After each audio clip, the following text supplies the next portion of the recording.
At our wedding, my husband grabbed the mic, looked straight at the crowd, and announced with the biggest smile, "This first dance is for the woman I've secretly loved for the past 10 years. I'm Emily Carter. That was supposed to be my moment." I stood up in my white dress, heart racing, ready to take his hand. He walked right past me, didn't even glance my way. He stopped in front of my younger sister, held out his hand, and asked her to dance. The entire ballroom erupted in applause. People were cheering, whistling, thinking it was the sweetest family surprise ever. I felt the floor disappear under me. Then I turned to my dad, sitting at the head table like he owned the world, and asked one single question loud enough for the whole room to hear. That question made my husband start choking on his champagne.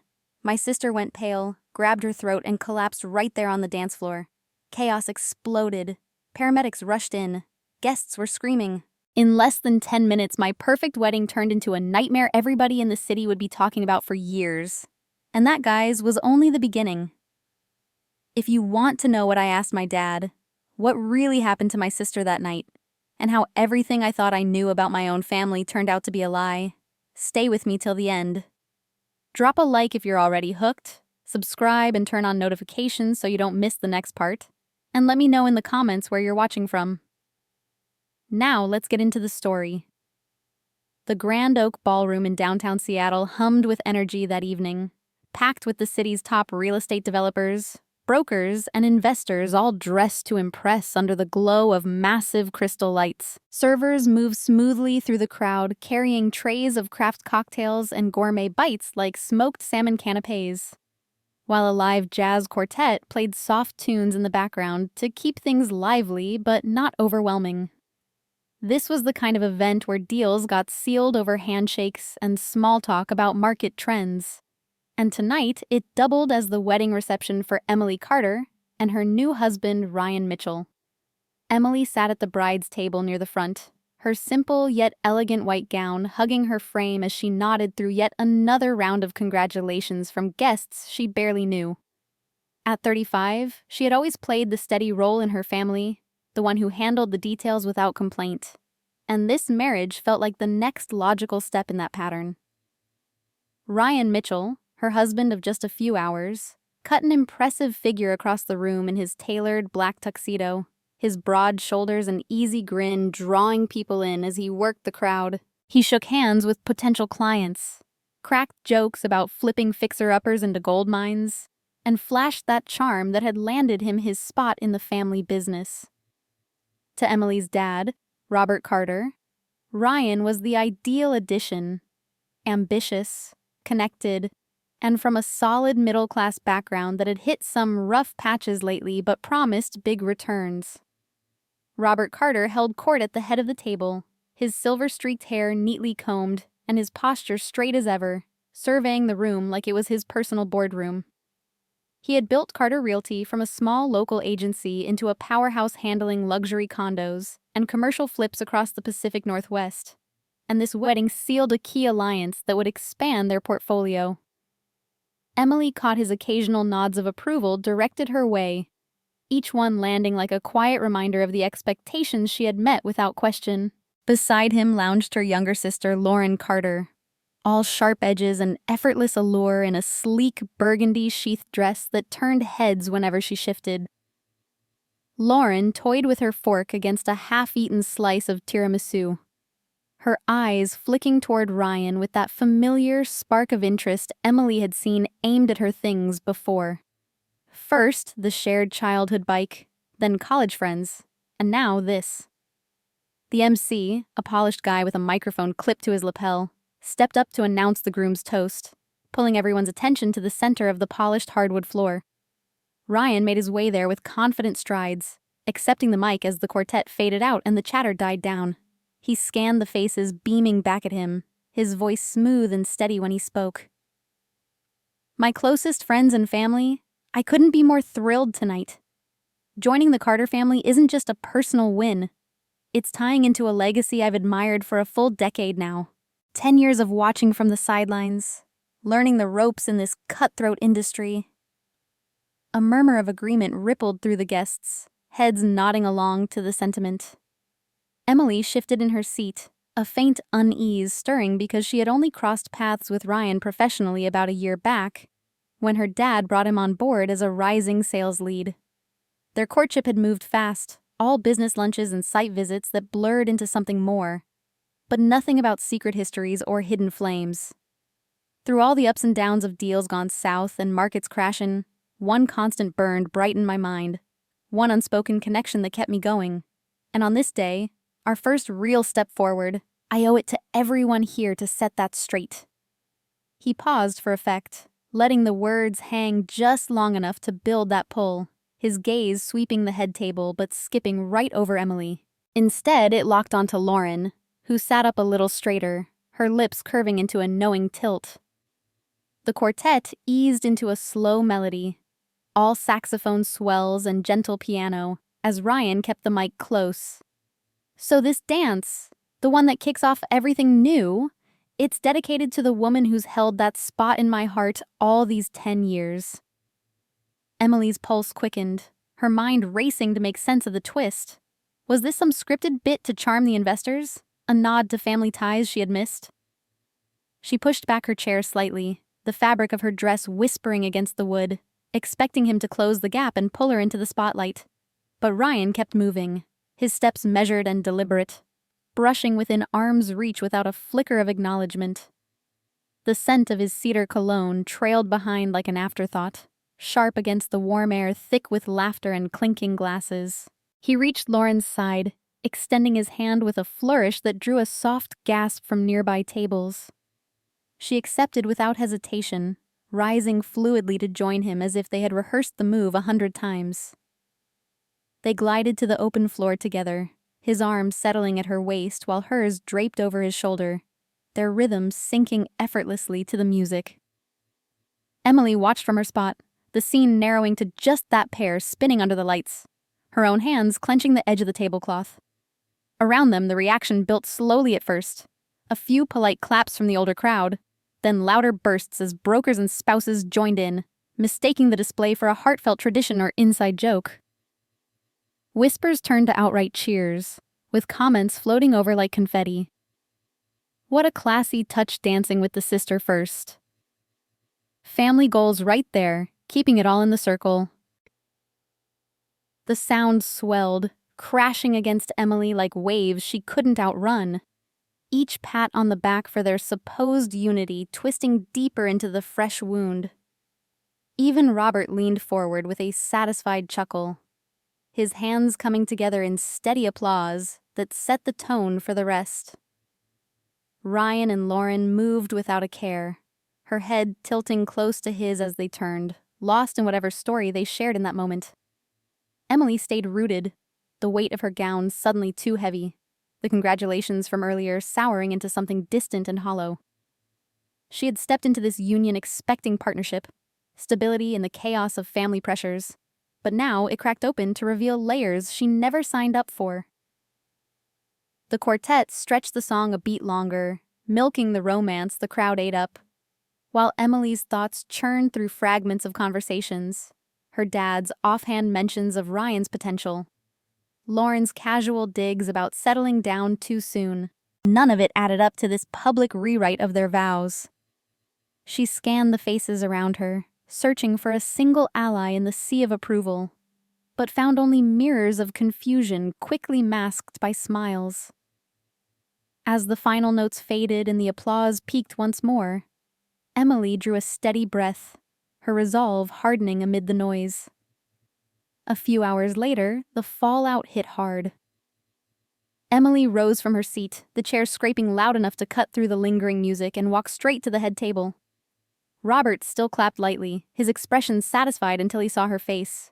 She stopped right in front of him, voice steady and clear so the nearest tables heard every word. "Dad, since Ryan just admitted he's been in love with Lauren for 10 years, does that mean you're wiping the $750,000 debt you made me marry him to cover?" The room went dead. Forks froze halfway to mouths. Glasses hovered mid-sip. Ryan coughed hard, champagne catching in his throat as his face flushed dark red. Lauren's eyes widened, her hand flying to her chest like the air had been sucked out of her lungs. She swayed once, knees buckling, and dropped to the polished floor in a heap of burgundy silk. People surged forward. Someone shouted for a doctor. Robert vaulted from his chair, knocking over a water glass that shattered across the linen. Paramedics were already being called from the lobby. Within minutes, the ballroom dissolved into frantic movement, stretchers rolling in, guests backing away to give space while stealing glances at Emily still standing in the same spot. Untouched white gown, now the only calm thing in the chaos. Robert knelt beside Lauren, barking orders at staff, but his glare snapped to Emily for a split second. Pure ice. Ryan hovered nearby, coughing into his sleeve, face blotchy and eyes watering. Neither looked at her again. Security appeared fast, 2 men in dark suits guiding Emily toward a side exit while whispers exploded behind her. By the time the ambulance doors slammed outside, the story was already racing through phones across the city. She stepped into the cool night air still wearing the gown, coat forgotten inside. A cab pulled up almost immediately. The driver raised an eyebrow at the lone bride but said nothing as she gave the address of the new downtown condo her father had signed over as a wedding gift. The ride felt surreal, streetlights streaking past like film frames. At the high-rise, the night concierge greeted her with the usual polite nod and held the elevator. She walked the hallway to apartment 1208, slipped the key into the lock, and turned. Nothing happened. She tried again, harder. The cylinder refused to budge. Someone had changed the locks while the reception still raged. Her phone buzzed in the tiny clutch. Dad flashed on the screen. She answered. "You're at the condo," Robert stated, voice flat and clipped. "That unit belongs to the company now. Your position at Carter Realty is terminated effective immediately. Accounts are frozen. Don't bother coming to the office tomorrow. We're done." The line went dead. She stood in the silent corridor a long moment, then slid down the wall until the train of her dress pooled around her. No keys, no money, no family left in one phone call. Sarah Jenkins, her oldest friend since college, was the only number she tried next. Sarah picked up on the second ring, concern instant. Emily kept it short, just enough for Sarah to say she was already on her way. An hour later, Sarah's SUV pulled up outside. Emily climbed in without a word, still in the ruined gown. They drove across the city through drizzle that smeared the windshield, heading for the one place Emily had been warned never to visit. The small house on the edge of Capitol Hill, owned by Margaret Carter, Robert's estranged older sister. Margaret opened the door herself, tall and thin, gray hair pulled back tight. She took one look at the soaked bride on her porch and stepped aside without questions. Morning light filtered through old lace curtains when Emily finally woke on the guest bed. Margaret set a chipped mug of black coffee on the small kitchen table and sat opposite Emily, folding her hands like she had waited years for this exact conversation. She wasted no time on pity, just pushed a worn leather ledger across the scarred wood surface and flipped it open to a page marked with a faded ribbon. Columns of numbers stared back. Neat handwriting Emily recognized instantly as her late mother, Ann Carter's. "Lauren's real debt isn't $750,000, Margaret said quietly. "It's closer to $2 million once you count the hidden loans Robert took against company assets to keep her afloat. Your marriage was the last clean credit line he had left." Emily traced the entries with one finger. Offshore accounts, shell LLCs, properties flipped at massive losses to cover gambling markers and luxury leases. Every line tied back to Lauren's name, disguised under charity donations for affordable housing initiatives that never materialized. The same projects Emily had spent years inspecting for structural safety, signing off on permits while believing they actually helped low-income families. Margaret turned another page. A second ledger, thinner and bound in dark green, slid into view. This one carried Anne's private notes in the margins, dates, dollar amounts, and short warnings written in red ink. "They're cutting corners on foundation concrete to fund Elle's habits. Told Robert the East Side complex will collapse in 10 years if they keep skimping." He laughed it off. Emily's stomach twisted. She had personally flagged those East Side units for substandard rebar spacing 2 years earlier, only to be overruled by her father with a vague promise of budget fixes that never came. Now the proof sat in front of her, in her mother's careful script. Margaret reached into a drawer and produced a small key taped to a yellowed envelope. Anne kept an apartment downtown under her maiden name. Paid cash, no one in the family knows. She told me if anything ever happened to her, give this to you. Said you were the only one who still cared about doing things right. Emily took the key. The envelope held a single address on Pine Street and a folded note in Anne's handwriting. If they ever use you like they used me, run, then fight. That afternoon, Emily borrowed Margaret's old Subaru and drove to the address, a modest brick building tucked between coffee shops and vintage stores. The apartment was small, furnished with pieces Emily remembered from childhood before the big money rolled in. Dust covered everything, but the utilities still worked. On a shelf above the desk sat a locked metal box. The key from Margaret fit perfectly. Inside lay stacks of inspection reports Emily herself had written and been told to file away. Photographs of cracked support beams stamped with Carter Realty logos, and a flash drive labeled simply, Proof. She plugged the drive into the ancient laptop Margaret had loaned her. Folders opened one after another. Emails between Robert and contractors agreeing to falsify safety certifications in exchange for kickbacks, transfer records moving donation money straight into Lauren's personal accounts, and spreadsheets showing hundreds of low-income units sold off to investors after being declared unlivable, yet still marketed as charity builds. Emily sat back, the room suddenly too quiet. Every report she had fought to get fixed, every late night she had spent reworking plans to meet code, had been buried on purpose. Her own work used as camouflage for the scam.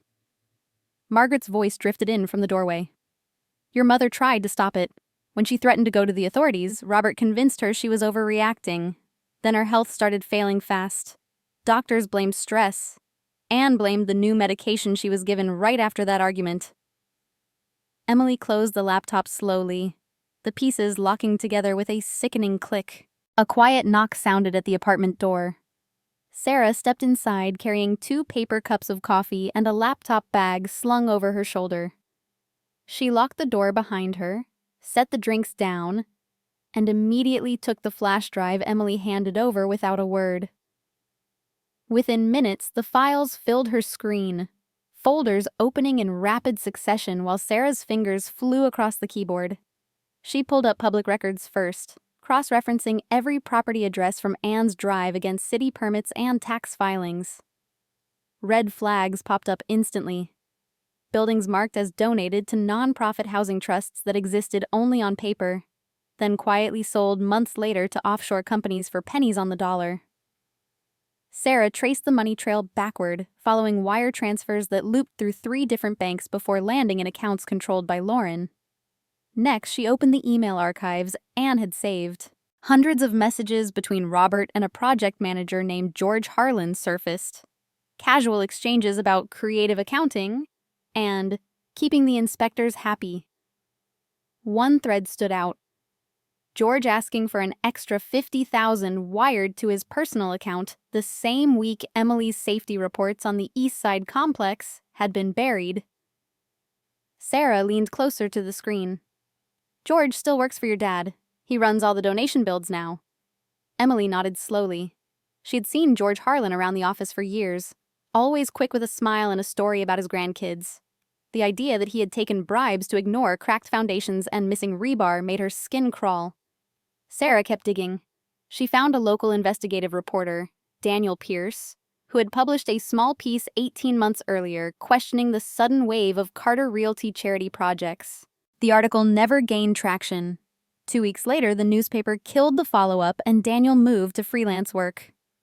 Sarah located his current contact through an old byline and forwarded him an encrypted sample of the files. No names attached, just enough to hook interest. Daniel replied within the hour. He wanted to meet in person, somewhere public but quiet. They chose a corner table at a busy Pike Place cafe the next afternoon. Daniel arrived in a worn leather jacket, notebook in hand, eyes sharp behind wire-rimmed glasses. He spread printouts across the table and started connecting dots Emily hadn't seen yet.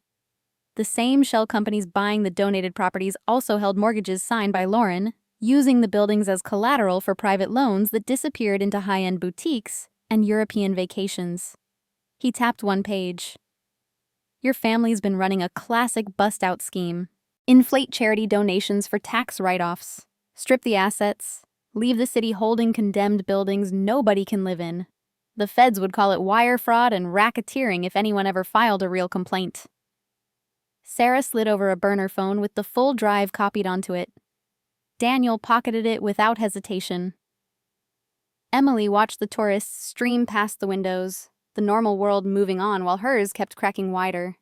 She asked the only question that mattered now.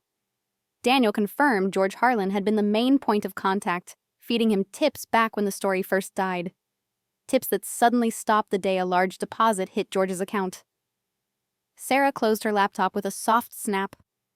Everything they needed to prove the scam was now in motion, but the personal pieces still burned hottest. Emily pulled up a photo on her phone. Lauren had posted online days earlier. Her sister smiling on a yacht, wearing the sapphire necklace that once belonged to their mother. The same necklace missing from Anne's jewelry box the week her health collapsed. The picture timestamp matched the exact date on one of the pharmacy receipts Sarah had just pulled from the drive. A refill for medication Anne never requested. Emily stared at the necklace until the screen went dark. Later that evening, Sarah drove her back to the Pine Street apartment. Emily opened the bottom drawer of the desk and pulled out a small, leather-bound diary she had missed the first time. The cover cracked when she lifted it, pages brittle from years sealed away. Anne's handwriting filled every line in tight, controlled strokes that grew shakier toward the end. She started at the last dated entry. Anne described a heated argument with Robert in the home office, her voice rising for the first time in decades. She had discovered the full scale of the scam. Donation buildings stripped of copper wiring and plumbing before tenants ever moved in. Safety violations hidden behind forged certificates. Millions siphoned to keep Lauren out of bankruptcy court. Anne wrote that she laid an ultimatum on the table. Shut the fraud down, or she walked to the state attorney general with everything. Robert had laughed, told her nobody would believe the word of an exhausted wife over a respected businessman. Then he handed her a new bottle of blood pressure pills prescribed that same week, insisting she take one immediately to calm down. Anne noted the pharmacy label looked slightly off-center, the cap harder to twist than usual. The next pages detailed worsening symptoms. Dizziness that came in waves, vision tunneling, hands trembling so badly she could barely hold a pen. She wrote about driving herself to an independent lab for blood work, paying cash so no records traced back. Results showed levels of a common heart medication far beyond therapeutic range, enough to cause arrhythmia and organ strain over time. Anne circled the dosage numbers in red and wrote a single sentence beneath. He switched the pills after I threatened to expose them. Emily kept turning pages backward. Earlier entries painted a clearer picture. Anne had confronted Lauren privately about the necklace, a family heirloom meant to pass to the eldest daughter. Lauren claimed she borrowed it for an event and forgot to return it. Anne didn't believe her. The day after that confrontation, the necklace vanished from the safe, and Anne's new prescription appeared on the kitchen counter with Robert's handwriting on the bag. Take as directed. Doctor's orders. Receipts paperclipped to the diary confirmed everything. One from a small pharmacy in Bellevue showed 2 identical prescriptions filled the same day. One under Anne's name with the correct dosage, the second under a fake patient name with triple the strength. The pickup signature matched Robert's looping style perfectly. Emily's chest tightened as she read the final line Anne managed to write. Ink smudged from what might have been tears or failing grip. If I don't make it, tell Emily the truth. She deserves to know why. She closed the diary and sat motionless, the weight of deliberate betrayal settling like concrete in her lungs.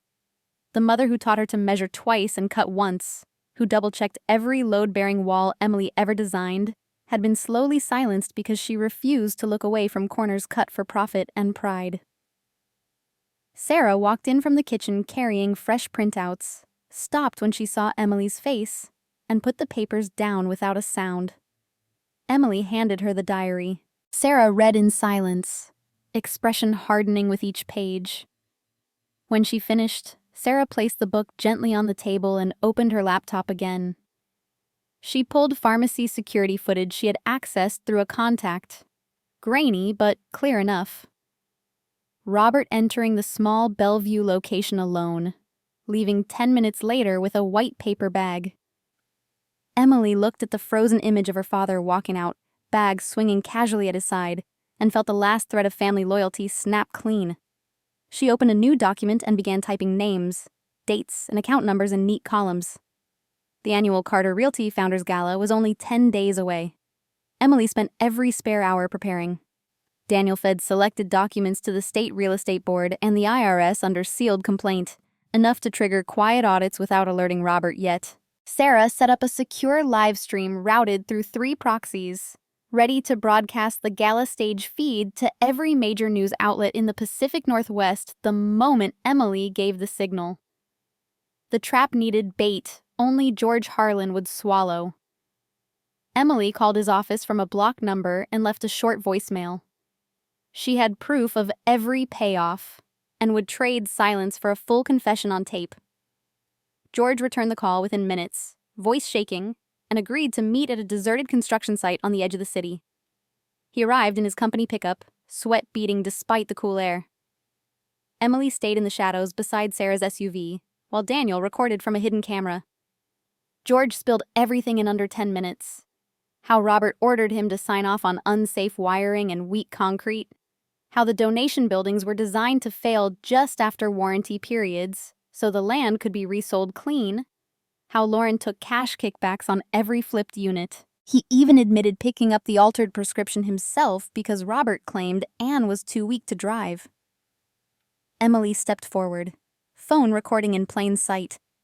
George's face collapsed when he realized the deal was never real. He begged for mercy, offered to turn state's evidence, anything to avoid prison.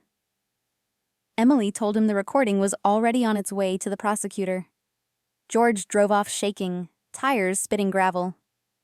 2 nights later, Ryan showed up at the Pine Street apartment unannounced, holding a thick envelope and a practiced smile. He pushed past Sarah at the door and dropped the envelope on the table. $250,000 in cashier's checks and a one-way ticket to Costa Rica. His pitch came fast, family loyalty, fresh start, nobody needed to get hurt. Emily let him talk until he ran out of words, then slid Anne's diary across the table and pressed play on the hidden recorder. Ryan went pale, backed toward the door, and left without the envelope. The night of the Founders Gala arrived. The venue sparkled with string lights and champagne fountains. Every big name in Seattle real estate packed shoulder to shoulder. Robert took the stage in a custom tuxedo, launching into his annual speech about vision, legacy, and giving back to the community. Lauren stood beside him in emerald silk, the sapphire necklace gleaming at her throat. Emily walked in through the service entrance wearing a borrowed catering uniform, slipped into the control booth, and gave Sarah the nod. Every screen in the ballroom flickered from the company logo to the first slide. Photographs of crumbling foundations, forged inspection stamps, bank transfers into Lauren's accounts. The room went silent. Robert's voice faltered mid-sentence. Emily stepped onto the stage, changed into a simple black dress, and took the microphone from his frozen hand. She played George's full confession, then the pharmacy footage, then Anne's diary pages projected large for everyone to read. Lauren lunged for the laptop. Security hired by Daniel blocked her path. Robert tried to laugh it off as a cruel prank until the doors opened and uniformed agents from the state attorney general's office walked in with warrants.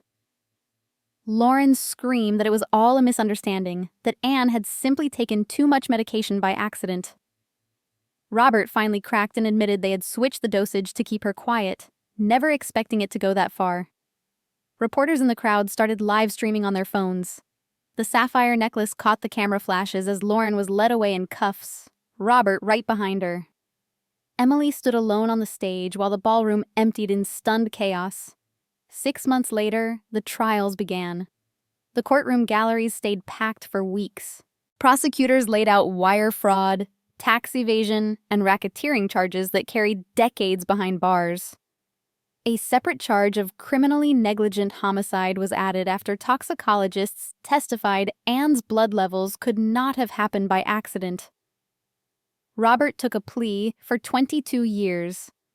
Lauren fought every count and drew 28 after the jury saw the necklace photos and pharmacy footage.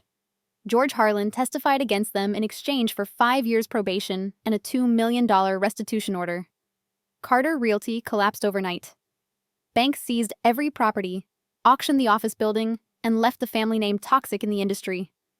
Emily refused any settlement that required her silence.